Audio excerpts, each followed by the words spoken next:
નમસ્કાર વિદ્યાર્થી મિત્રો, હું ભાવેશ વોરા આ વિડિયો લેક્ચરની અંદર આપ સૌનું હાર્દિક સ્વાગત કરું છું.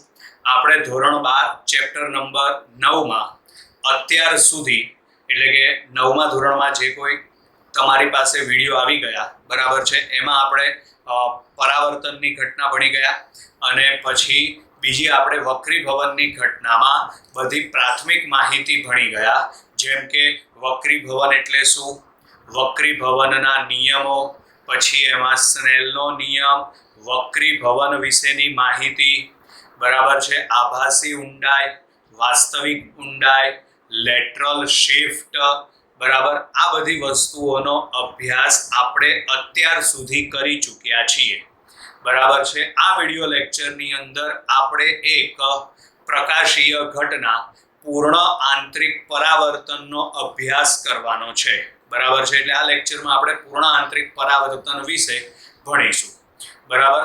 હવે આના માટે એક વસ્તુ ધ્યાનમાં રાખવાની કે ધારો કે પ્રકાશ ઉદ્ગમ છે ને ઘટ માધ્યમમાં રહેલ છે. બીજી એક વસ્તુ પણ ધ્યાનમાં રાખો, પૂર્ણ આંતરિક પરાવર્તન મેળવવા માટે પ્રકાશ ઉદ્ગમ ઘટ માધ્યમ પ્રકાશીય ઘટ માધ્યમમાં હોવું જરૂરી છે. પૂર્ણ આંતરિક પરાવર્તનની ઘટના મેળવવા માટે પ્રકાશ ઉદ્ગમ છે ને ઘટ માધ્યમમાં હોવું જરૂરી છે. હવે નોર્મલી આવું બનશે, સમજજો ધ્યાનથી બરાબર. આ ઘટ માધ્યમ છે અને આ પાતળું માધ્યમ છે. જ્યારે કિરણ ઘટ માધ્યમમાંથી પાતળા માધ્યમમાં જાય ત્યારે તે લંબથી દૂર એટલે કે આ બાજુ જશે બરાબર, પણ સાથે સાથે આ વખતે થોડું તેનું પરાવર્તન પણ થશે. થોડા પ્રમાણમાં એનું વક્રીભવન થાય છે અને થોડા પ્રમાણમાં એનું પરાવર્તન થાય છે. એટલે આને કહેવાય આંશિક વક્રીભવન, આંશિક વક્રીભવન, અને આને કહેવાય આંશિક પરાવર્તન બરાબર છે. અને આ જે ઘટના છે આ ઘટનાને કહેવામાં આવે આંતરિક પરાવર્તન, પૂર્ણ આંતરિક નહીં. શું કહેવાય એને? આંતરિક પરાવર્તન. આંતરિક પરાવર્તન એટલે જે માધ્યમમાંથી કિરણ આવે છે બરાબર એ જ માધ્યમમાં પાછું જાય છે, પણ બધો પ્રકાશ આ માધ્યમમાં પાછો આવતો નથી બરાબર છે. થોડો પ્રકાશ અહીં ઉપર પણ જાય છે, પરિણામે આને પૂર્ણ આંતરિક પરાવર્તન ના કહેવાય. આને શું કહેવાય? ખાલી. તો આને છે ને ખાલી આંતરિક પરાવર્તન કહેવાય. જો બધો પ્રકાશ નીચેની બાજુ એટલે એના એ જ માધ્યમમાં પાછો આવતો હોય, એટલે કે ઉપરના માધ્યમમાં કોઈ પ્રકાશ જતો ન હોય, તો આ ઘટનાને કહેવાય પૂર્ણ આંતરિક પરાવર્તન બરાબર છે. પણ અત્યારે આપણે જે સમજવાનું છે એમાં ઘટ માધ્યમમાં એટલે અહીં આગળ ધારો કે પ્રકાશ ઉદ્ગમ છે, એમાંથી આવતું કિરણ, તો એનું થોડા પ્રમાણમાં શું થશે? વક્રીભવન, જેને કહેવાય આંશિક વક્રીભવન, અને થોડા પ્રમાણમાં તેનું પરાવર્તન થશે, જેને આંશિક પરાવર્તન કહે છે બરાબર છે. અને આ જે આંશિક પરાવર્તનની જે ઘટના છે એને શું કહેવાય? આંતરિક પરાવર્તન.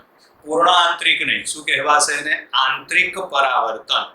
કારણ કે બધો પ્રકાશ પરાવર્તન પામીને નીચે આવતો નથી, થોડો પ્રકાશ ઉપરના માધ્યમમાં પણ જાય છે, પરિણામે આને પૂર્ણ આંતરિક પરાવર્તન કહેવાશે નહીં. આને ખાલી આંતરિક પરાવર્તન કહેવાય. એટલે સમજો, શરૂઆતમાં શું લખેલું છે આપણે? જ્યારે પ્રકાશનું કિરણ પ્રકાશીય ઘટ માધ્યમમાંથી પ્રકાશીય પાતળા માધ્યમમાં પ્રવેશે ત્યારે તેનું બંને માધ્યમોને છૂટી પાડતી સપાટી આગળ તે જ માધ્યમમાં તેનું આંશિક પરાવર્તન, એ જ માધ્યમમાં પાછું આવે છે, એ જ માધ્યમમાં પાછું આવે એટલે એને કહેવાય આંશિક પરાવર્તન. અને બીજા માધ્યમમાં આંશિક પારગમન થાય છે, એટલે આ આવશે આંશિક પારગમન બરાબર. જેને એટલે કે આ ઘટનાને શું કહેવાય? તો આ ઘટનાને કહેવાય આંતરિક પરાવર્તન બરાબર. હવે આને સમજવા માટે આપણે અહીં આગળ આકૃતિમાં જોઈએ ને તો એ શું છે? એ છે પ્રકાશીય ઉદ્ગમ. એમાંથી પ્રકાશના કિરણો બહાર આવશે બરાબર છે. એટલે આ બધા આપણે પ્રકાશના કિરણો બતાવેલા છે, બરાબર છે, જેમાં પહેલું કિરણ છે એ ઓ કિરણ, બરાબર. આ કિરણ સપાટી સાથે લંબ રૂપે આપાત થાય છે, બરાબર. કયું કિરણ આવશે? એ ઓ કિરણ. આ કિરણ સપાટી પર લંબ રૂપે આપાત થાય છે, પરિણામે તે વક્રીભવન પામ્યા વગર જ સીધું પસાર થઈ જશે, બરાબર. પછી આપણે અહીં આગળ કિરણ લઈએ એ O1. કયું કિરણ લઈએ આપણે? તો અહીં કિરણ આપણે લઈએ એ O1. આ કિરણ O1 બિંદુ પાસેથી વક્રીભવન પામશે અને ત્યાંથી તે પરાવર્તન પણ પામશે.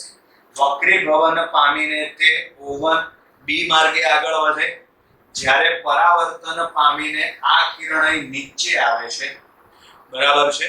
સમજો ધ્યાનથી. આ એનું શું થયું? આ વક્રીભવન, અને આ થયું એનું પરાવર્તન, બરાબર છે. આપાત કોણ કેટલો છે? I, અને વક્રીભૂત કોણ કેટલો છે? તો કે R, બરાબર. ત્યાર પછી આગળ આપણે બીજું કિરણ લઈએ એ O2 કિરણ, બરાબર. તો એનો આપાત કોણ કેટલો છે? તો એનો આપાત કોણ છે? I'. હવે સમજો, અહીં ધ્યાનથી વિચારો. I કરતા I' ખૂણો મોટો છે, આકૃતિમાં તમને દેખાય જ છે. I કરતા I' ખૂણો મોટો છે, પરિણામે R કરતા R' ખૂણો એના કરતાંય મોટો છે. એટલે કે કહેવાનો મતલબ એમ છે કે જેમ જેમ આપાત કોણના મૂલ્યમાં વધારો થતો જાય, તેમ તેમ વક્રીભૂત કોણના મૂલ્યમાં પણ વધારો થતો જાય. જેમ જેમ આપાત કોણના મૂલ્યમાં વધારો થતો જાય, તેમ તેમ વક્રીભૂત કોણના મૂલ્યમાં પણ વધારો થતો જાય છે. એટલે અહીં આપાત કોણ I થી વધીને I' થયો, તો વક્રીભૂત કોણ R થી વધીને R' થયો. હવે ઘટના શું બને છે એ વિચારો, બરાબર છે. અહીંથી કિરણ આવતું હતું, આમ એ પાતળા માધ્યમ આવે એટલે થોડું નમ્યું, હજી અહીંથી આવે તો હજી નમશે, હજી આગળ જાવ તો એક કિરણ એવું આવશે, એક આપાત કિરણ એવું મળશે કે જ્યારે આ વક્રીભૂત કિરણ છે ને એ સપાટીને સમાંતર બની જાય. સમજો, આના માટે આપાત વક્રીભૂત કિરણ આ છે, આના માટે વક્રીભૂત કિરણ આ છે, હજી નમ્યું, તો હજી આગળ જાવ તો નમીને આમ ત્રાંસુ થઈ જાય કે ના થઈ જાય, બરાબર. તો આ વખતે વક્રીભૂત કિરણ છે ને એ સપાટીને સમાંતર રહીને આગળ વધે છે. આ વખતે વક્રીભૂત કિરણ છે એ સપાટીને સમાંતર રહીને આગળ વધે છે, એટલે કે વક્રીભૂત કોણ છે ને 90 માપનો થાય છે. આ વખતે મળતા આપાત કોણને ક્રાંતિ કોણ કહે છે. વક્રીભૂત કોણ 90 અંશનો થાય છે, આ વખતે મળતા આપાત કોણને ક્રાંતિ કોણ કહે છે. એટલે ક્રાંતિ કોણની વ્યાખ્યા આવશે જે આપાત કોણ માટે વક્રીભૂત કોણ 90 અંશનો થાય, જે આપાત કોણ માટે વક્રીભૂત કોણ 90 અંશનો થાય, તે આપાત કોણને ક્રાંતિ કોણ કહે છે. અને ત્યારે મળતા પરાવર્તિત કિરણને ક્રાંતિ કિરણ કહે છે. એટલે અહીં જે આ પરાવર્તિત કિરણ છે એને ક્રાંતિ કિરણ કહેવાય, બરાબર છે. ચલો સમજીએ આપણે. આમાં છે જ્યારે પ્રકાશનું કિરણ પ્રકાશીય ઘટ માધ્યમમાંથી પ્રકાશીય પાતળા માધ્યમમાં પ્રવેશે છે ત્યારે તે લંબથી દૂર જાય છે. આમાં એ જ બતાવેલું છે, ઘટમાંથી પાતળા માધ્યમમાં જાય ત્યારે તે લંબથી દૂર જશે. આકૃતિમાં દર્શાવેલ કિરણ એ O1 B માં, બરાબર છે. આકૃતિમાં દર્શાવેલ કિરણ એટલે અહીંયા આગળ જુઓ એ O1 B માં આપાત કોણ કેટલો છે? I, અને વક્રીભૂત કોણ કેટલો છે? R, બરાબર. માં આપાત કિરણ એ O1 નું આંશિક પરાવર્તન O1 C કિરણ વડે અને આંશિક વક્રીભવન O1 B વડે દર્શાવે છે. એટલે અહીં આગળ આપણે આ C બિંદુ નામ આપી દઈએ, બરાબર છે. કિરણ કયા માર્ગે આગળ વધે છે? એ O1 B.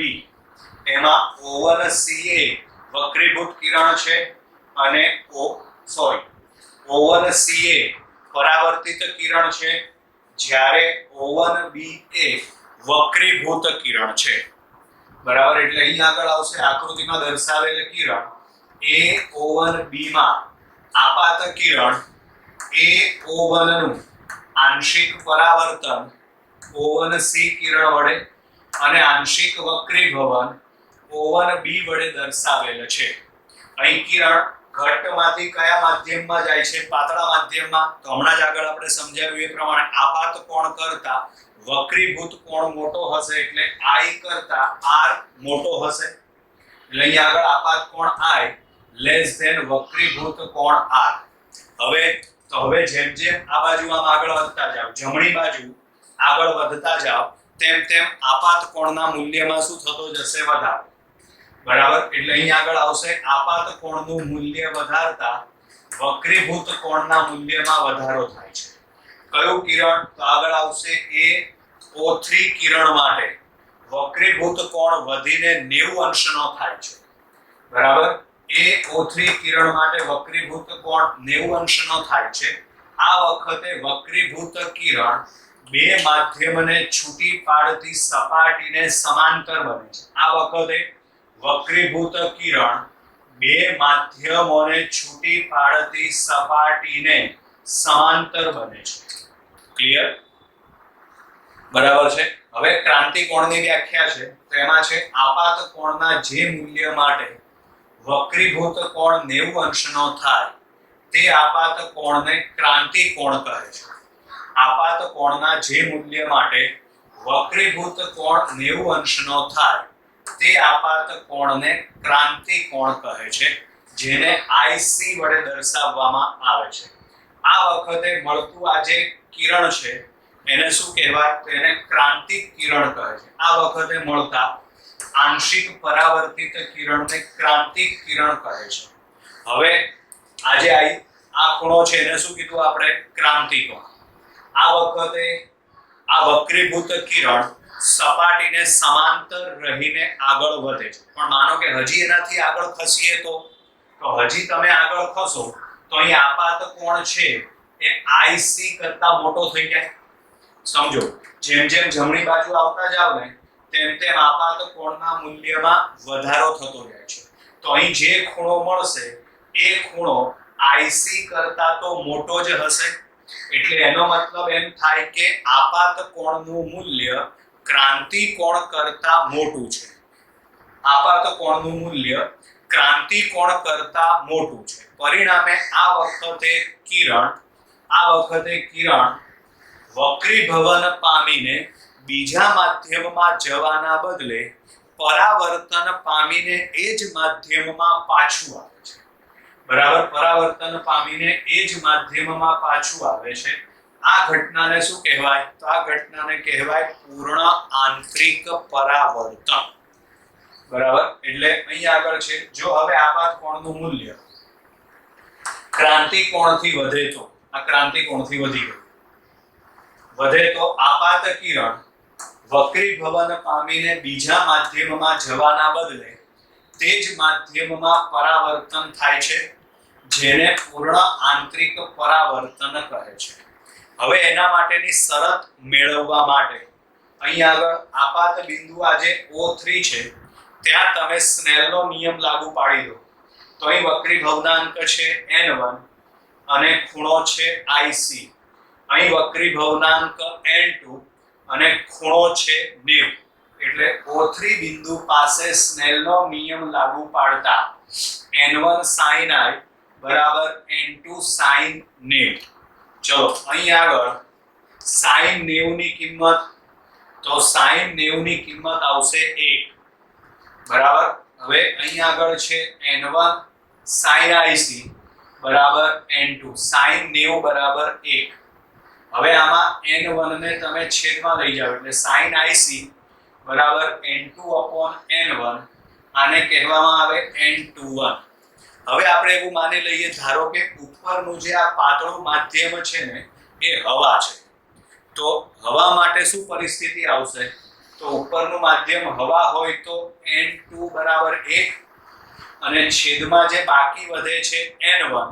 આ N1 ના બદલે આપણે શું લખી નાખીએ? N.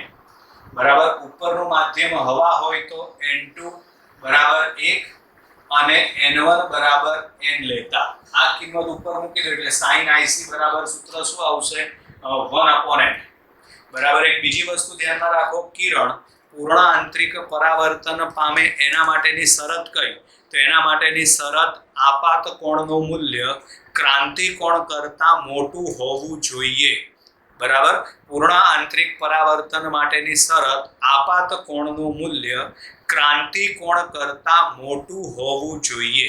ક્લિયર? પછી પૂર્ણ આંતરિક પરાવર્તનના ઉપયોગો છે, તેમાં એક મરીચિકાની ઘટના આગળ તમે 10મા ધોરણમાં ભણી ગયા છો એટલે એ કોઈ આપણે ભણવાની જરૂરિયાત નથી અહીંયા. બરાબર છે. પછી બીજું આપેલું છે હીરો. બરાબર છે. હીરાનો વક્રી ભવનાંક કેટલો? આ વસ્તુ યાદ રાખજો MCQ માટે. બરાબર. બીજું આપણને હીરો આપ્યું છે ને, તો અહીંયા આગળ યાદ રાખજો હીરાનો વક્રી ભવનાંક કેટલો? તો એમાં આવશે હીરાનો વક્રી ભવનાંક 2.42. બરાબર. હીરાનો વક્રી ભવનાંક 2.42. બરાબર છે. આ કિંમત અહીં મૂકવામાં આવે અને સાદુરૂપ આપીને જો IC એટલે કે ક્રાંતિ કોણ શોધવામાં આવે તો IC બરાબર મળે છે લગભગ 24.4 ડિગ્રી કે 14.4 ડિગ્રી. 24.4 ડિગ્રી. બરાબર છે. બરાબર. એટલે 24.4 ડિગ્રી આ એના માટે શું મળ્યું? તો આ એના માટે આપણને ક્રાંતિ કોણ મળી ગયો.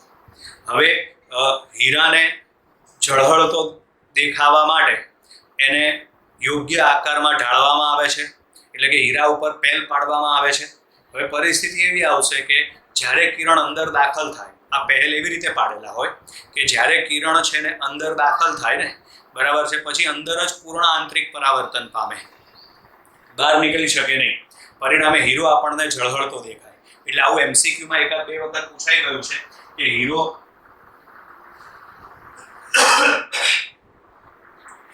ઝળહળતો દેખાવાનું કારણ શું? તો જવાબ આવશે પૂર્ણ આંતરિક પરાવર્તન. હીરો ઝળહળતો દેખાવાનું કારણ શું? તો એનો જવાબ આવશે પૂર્ણ આંતરિક પરાવર્તન. હીરા માટે આ યાદ રાખવાનું. હીરાનો વક્રી ભવનાંક છે 2.42 અને એનો ક્રાંતિ કોણ આપણને મળે છે 24.4 ડિગ્રી. એટલે ક્રાંતિ કોણ છે ને આમ નાનો કહેવાય. પરિણામે જ્યારે કિરણ હીરામાં અંદર દાખલ થાય ને પછી એ બહાર નીકળી શકે નહીં, એટલે અંદર જ પૂર્ણ આંતરિક પરાવર્તન પામે. પરિણામે હીરો આપણને ઝળહળતો દેખાય. પછી ત્રીજું છે પ્રિઝમ.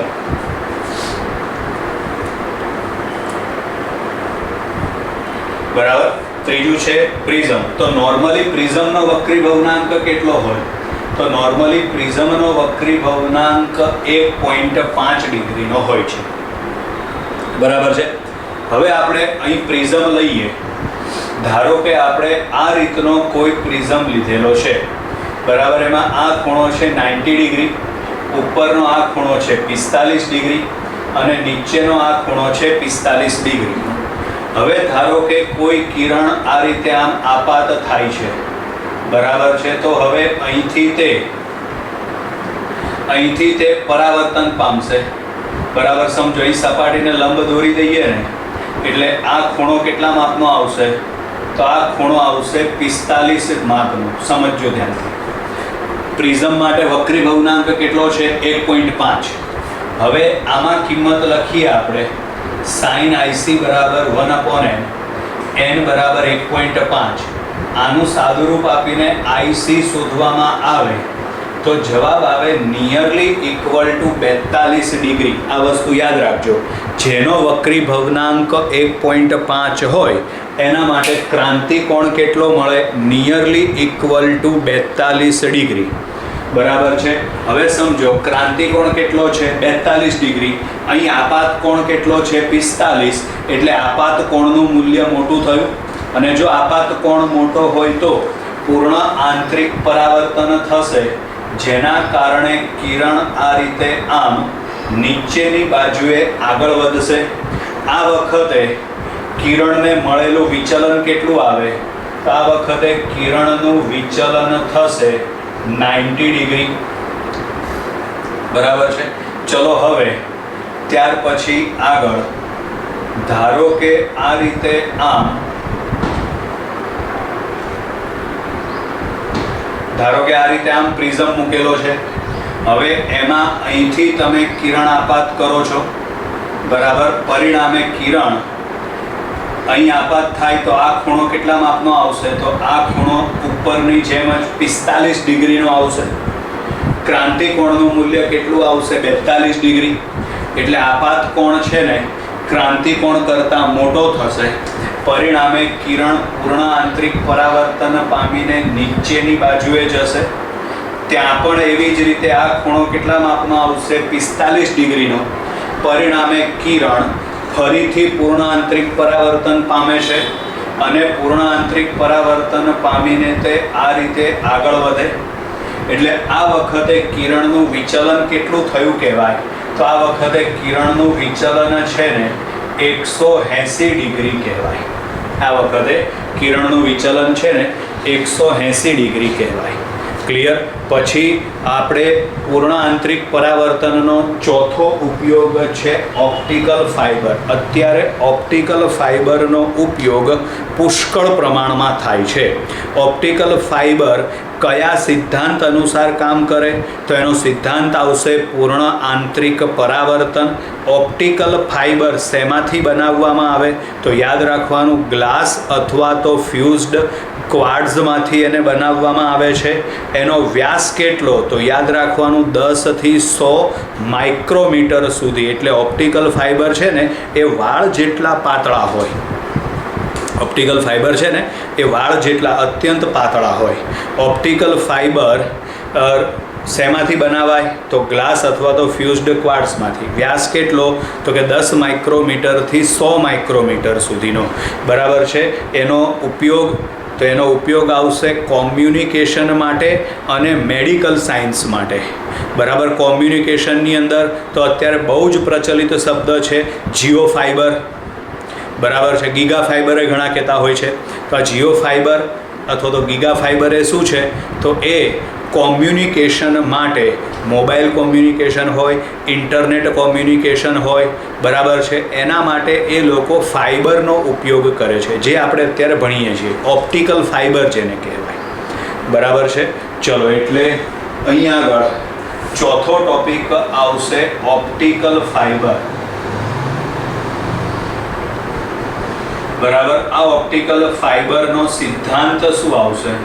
તો સૌથી પહેલા ઓપ્ટિકલ ફાઇબરનો સિદ્ધાંત આવશે પૂર્ણ આંતરિક પરાવર્તન. બરાબર. પછી એ શેમાંથી બનાવાય? તો એ ગ્લાસ અથવા તો ફ્યુઝડ ક્વાર્ટ્ઝમાંથી બનાવવામાં આવે છે. ગ્લાસ અથવા તો ફ્યુઝડ ક્વાર્ટ્ઝમાંથી બનાવવામાં આવે છે. બરાબર છે. એનો વ્યાસ કેટલો આવે? તો એનો વ્યાસ આવશે 10 માઇક્રોમીટરથી 100 માઇક્રોમીટર સુધી. પછી એનો ઉપયોગ કઈ જગ્યાએ? બરાબર. તો એનો ઉપયોગ આવશે એક તો કોમ્યુનિકેશનની અંદર, બરાબર, અને બીજું આવશે મેડિકલ સાયન્સની અંદર. કોમ્યુનિકેશનમાં તો મેં તમને હમણાં કીધું, જીઓ ફાઇબરનું ઉદાહરણ આપ્યું. બરાબર. જ્યારે મેડિકલ સાયન્સમાં, તો મેડિકલ સાયન્સમાં એન્ડોસ્કોપી કરવા માટે આપણા શરીરમાં છે ને એક પાતળો તાર દાખલ કરવામાં આવે છે. બરાબર. આ પ્રક્રિયાને એન્ડોસ્કોપી કહેવાય. પણ એમાં ઉપયોગ શેનો થાય? તો એમાં ઉપયોગ છે ને ઓપ્ટિકલ ફાઇબરનો થતો હોય છે. બરાબર છે. ચલો, હવે પ્રશ્ન એ થાય કે ઓપ્ટિકલ ફાઇબર કોઈએ જોયો છે ખરા? લગભગ બધાએ જોયેલો છે ઓપ્ટિકલ ફાઇબર. બરાબર. આપણે મેળામાં કે ક્યાંક ગયા હોઈએ ત્યારે 20-50 રૂપિયાની ફૂલદાનીઓ આપણને મળતી હોય છે, જેમાં નીચે લાઇટ થતી હોય, પછી પ્લાસ્ટિકના તાતણા જેવું હોય અને એના છેડા ઉપર ટપકા થતા હોય. બરાબર છે. તો એ છે ને ઓપ્ટિકલ ફાઇબર જ છે. અહીંયા આગળ આપણે દોરી નાખીએ છીએ. અહીંયા નીચેના ભાગમાં લાઇટ થતી હોય. બરાબર છે. આ રીતે આમ પ્લાસ્ટિકના તાર આવેલા હોય. બરાબર છે. અને એના જે દરેક છેડા છે ને, બરાબર છે, દરેક છેડા પાસે અહીંયા જે લાઇટ હોય ને એ ટપકા અહીંયા દેખાતા હોય, બરાબર છે. આ વસ્તુને શું કહેવાય? તો આ વસ્તુ એટલે ઓપ્ટિકલ ફાઇબર જ છે, બરાબર છે. પણ આમાં કદાચ એવું બની શકે કે એની ગુણવત્તા છે પ્રમાણમાં ઓછી હોય, જ્યારે જીઓ ફાઇબર છે એની અંદર જે અથવા તો એન્ડોસ્કોપી વાપરવામાં જે ફાઇબર વપરાય છે તેની ગુણવત્તા સારી હોય, બરાબર. પણ સિદ્ધાંત તો બંનેનો એક જ છે, પૂર્ણ આંતરિક પરાવર્તન, બરાબર છે. એટલે આ યાદ રાખવાનું સિદ્ધાંત પૂર્ણ આંતરિક પરાવર્તન શેમાંથી બનાવાય? તો કે ગ્લાસ અથવા તો ફ્યુઝડ ક્વાર્ટ્ઝમાંથી. વ્યાસ કેટલો? તો કે 10 થી 100 માઇક્રોમીટર સુધીનો. ઉપયોગ કેવો આવશે? તો કે કોમ્યુનિકેશનમાં અને મેડિકલ સાયન્સની અંદર અત્યારે એનો ઉપયોગ કરવામાં આવે છે, બરાબર છે. ઓપ્ટિકલ ફાઇબર ની ઉપર એક બીજું આવરણ ચડાવવામાં આવે છે. ઓપ્ટિકલ ફાઇબરની ઉપર આ રીતે આમ બીજું આવરણ ચડાવવામાં આવે છે, બરાબર છે. આ આવરણને શું કહેવાય? તો આ આવરણને ક્લેડિંગ કહેવાય. શું કહેવામાં આવે છે એને? આ આવરણને ક્લેડિંગ કહેવાય. જ્યારે અંદરનો વિભાગ છે ને એને કોર કહેવાય, બરાબર છે. બહારના વિભાગને ક્લેડિંગ કહેવાય અને અંદરના વિભાગને કોર કહેવાય. ગુજરાતી પ્રમાણે કોર નહીં વિચારવાનું, ઇંગ્લિશ વર્ડ્સ છે કોર. કોર એટલે શું થાય? અંદરનો વિસ્તાર, ગર્ભ વિસ્તાર, બરાબર છે. અને ક્લેડિંગ એટલે શું થશે? તો ક્લેડિંગ એટલે આવશે એનું બહારનું આવરણ. ક્લેડિંગ છે ને હંમેશા એવી જ રીતે પસંદ કરવામાં આવે કે જેથી તેનો વક્રીભવનાંક ફાઇબરના વક્રીભવનાંક કરતાં ઓછો હોય. એટલે માની લઈએ કે કોરનો વક્રીભવનાંક અહીંયા આગળ N1 છે અને ક્લેડિંગનો વક્રીભવનાંક N2 છે, તો આ હંમેશા એવી જ રીતે પસંદ કરવામાં આવે છે કે જેથી N1 ગ્રેટર ધેન N2 થાય. ક્લેડિંગનો વક્રીભવનાંક હંમેશા ઓછો જ હોય એવી જ રીતે ક્લેડિંગ પસંદ કરવામાં આવે છે. ક્લેડિંગનું કામ શું? તો કે ક્લેડિંગ છે ને એ ઓપ્ટિકલ ફાઇબરને રક્ષણ આપવાનું કામ કરશે. આ જે કોર વિસ્તાર લખ્યો છે ને, આ કોર એટલે ઓપ્ટિકલ ફાઇબર. એની ઉપર તમે આવરણ ચડાવી દો એટલે એક તો એને રક્ષણ મળી રહે, બરાબર છે. બીજું, ક્લેડિંગના કારણે પૂર્ણ આંતરિક પરાવર્તન પામવા માટેની જે શક્યતાઓ છે ને એ વધી જાય છે, બરાબર છે. એટલે અહીંયા આગળ આ રીતે આમ પૂર્ણ આંતરિક પરાવર્તન આપણે સહેલાઈથી મેળવી શકીએ છીએ, બરાબર. એટલે આ એક વસ્તુ ઓપ્ટિકલ ફાઇબરની અંદર યાદ રાખવાની થશે. બીજી એક વસ્તુ MCQ માટે યાદ રાખવાનું, જો ઓપ્ટિકલ ફાઇબરનો વક્રીભવનાંક √2 કરતાં મોટો હોય તો કોઈ પણ આપાત કોણ માટે પૂર્ણ આંતરિક પરાવર્તન મળી શકે છે. જો ઓપ્ટિકલ ફાઇબરનો વક્રીભવનાંક √2 કરતાં મોટો હોય તો કોઈ પણ આપાત કોણ માટે પૂર્ણ આંતરિક પરાવર્તન મળી શકે છે. આ વસ્તુ યાદ રાખવાની, કારણ કે MCQ માટે આનો ઉપયોગ થશે. શું? તો કે ઓપ્ટિકલ ફાઇબરનો વક્રીભવનાંક √2 કરતાં મોટો હોય તો કોઈ પણ આપાત કોણ માટે પૂર્ણ આંતરિક પરાવર્તન મળે છે. કોઈ પણ આપાત કોણ એટલે આપાત કોણનું મૂલ્ય 0 થી 90 કોઈ પણ રાખો, પૂર્ણ આંતરિક પરાવર્તન થાય અને થાય જ, બરાબર છે. એટલે આ યાદ રાખવાનું, ઓપ્ટિકલ ફાઇબરનો વક્રીભવનાંક √2 કરતાં મોટો હોય ને તો કોઈ પણ આપાત કોણે પૂર્ણ આંતરિક પરાવર્તન થાય છે, બરાબર. એટલે આ ઓપ્ટિકલ ફાઇબર, પછી પ્રિઝમ, પછી હીરો અને મરીચિકા, બરાબર છે. આ બધી આમ નોર્મલ થિયરીઓ છે, પણ આમાંથી ક્યાંક ને ક્યાંક MCQ તરીકે કોઈ પણ વસ્તુ પૂછી શકાય એમ છે. મરીચિકા તો તમને ટેક્સ્ટ બુકમાં આપેલી છે, એક વખત વાંચી નાખજો. વાંચવા ખાતર પરીક્ષામાં એ ક્યારેય નહીં પૂછાય, બરાબર છે.